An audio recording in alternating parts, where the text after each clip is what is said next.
السلام علیکم ورحمت الله وبرکاته. امید ده انشاءالله چې ټول ملګري به روغ جوړ او خوشحاله وي.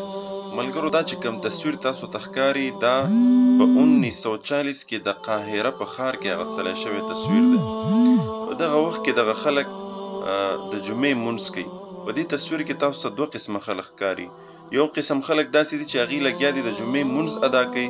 دویم قسم خلک داسې دي چې هغوی لګیا دی مزدوري کوي، خپلو ګاډۍ لګولي دي او خپل سبزي فروټ وغیره دا خرڅوي. نو ګورئ، په دې تصویر کې تاسو ته زه یو اهم پیغام درکول غواړم. په دې تصویر کې چې دا کم خلک تاسو ته موجود ښکاري، دا ټول خلک نن چې دی په دنیا کې نشته دی، دا ټول وفات شوي دي. نو ګوره، زما مقصد او پیغام صرف او صرف تاسو ته په دې تصویر په دغه کلیپ کې دا دی چې په دې کې دا کم خلک چې لګیا دی د جمعې لمونځ ادا کوي، نو دا یاد ساتئ دغه خلک د لوږې نه دي مړه شوي، بلکې په خپل وخت چې کوم مقرر وخت د الله رب العزت نه دوی ته د مرګ ټاکلی شوی، په هغه مقرر وخت باندې دوی وفات شوي او دنیا نه تللي دي. او دا کم خلک چې په دغه ټیم یې لمونځ پرېښی دی او لګیا دی د لمونځ په وخت کې خپله مزدوري کوي، خپل کاروبار کوي، نو دا یاد ساتئ دوی دغه خپل کاروبار، دغه خپل ریړۍ ګاډۍ او دغه خپل مال او دولت ځان سره قبر ته نه دی وړی، بلکې دغې دواړو ډلو چې قبر ته ځان سره وړي دي، هغه صرف او صرف خپل عملونه وړي دي. او بیا د لمونځ غونته کې عمل چې د هغې په باره کې رسول الله صلی الله علیه وسلم فرمایي: اول ما یحاسب به العبد الصلاة. د قیامت په ورځ به وایي د ټولو نه په عملونو کې د ټولو نه اولنی چې کوم عمل دی او پوښتنه به کېږي، وایي هغه دی الصلاة، لمونځ دی. وایي هغه مسلمانانو ورونو، نن سبا هم که موږ او تاسو وګورو، هلته کې به لګیا یي، جمع به ولاړه یي، د جمعې په ورځ به د جمعې لمونځ شروع وي، خطبه به شروع وي. دې خوا که موږ بازار ته وګورو نو خلک به لګیا یي په خپل اخیستل او خرڅولو کې به مصروف وي، په خپله دوکاندارۍ کې به مصروف وي، په خپله مزدورۍ کې به مصروف وي. نو دا یاد ساتئ دغه مزدوري، دغه ګټې وټې او دغه پیسې تاسو قبر ته نه شئ وړی. څنګه چې درته د مسجد نه د حي علی الصلاة او د حي علی الفلاح آواز راغلو، نعره راغله، بلاوه راغله، د الله د طرف نه درته دا پیغام راغو، نو دا یاد ساتئ دغه خپلې ګټې وټې دا هر څه پرېږدئ. زیات نه 40-50 سال بعد به ستا دا ریړۍ، ستا دا بازار، ستا دا ټول هر څه به موجود وي، خو ته به نه یې.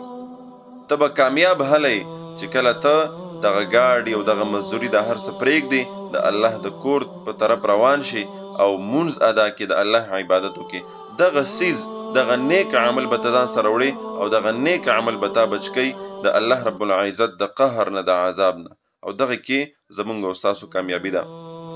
دغه تصویر په سوشل میډیا باندې زما مخې ته بلکې یو ملګري راته راولېږلو، ما چې کله هغه بیان ورسره وکتلو، دغه حالات مې وکتل، نو ډېره ضروري مې وګڼله چې د خپلو مینوالو ته، خپلو کتونکو ته یو پیغام ورکمه او دا پیغام ورته پرېږدمه چې دا هر څه فاني دي.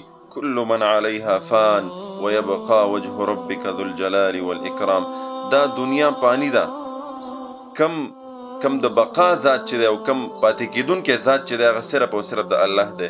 نو بیا ولې مونږه د 100 روپو دپاره خپل رب ناراضه کو، لمونځ پرېږدو، عبادات پرېږدو او ځان د یوې غټې ګناه مرتکب وګرځو؟ الله رب العزت دې مونږ ته دا توفیق راکړي، الله رب العزت دې مونږ ته دا احساس، دا سوچ را نصیب کړي چې لمونځ دا د ټولو کارونو نه اهم دی. انشاءالله د نن نه پس به مونږ کوشش دا کوو چې د اذان آواز واورو، اذان واورو او مونږ مسجد ته ځان ورسو او د الله رب العزت عبادت وکړو، لمونځ ادا کړو.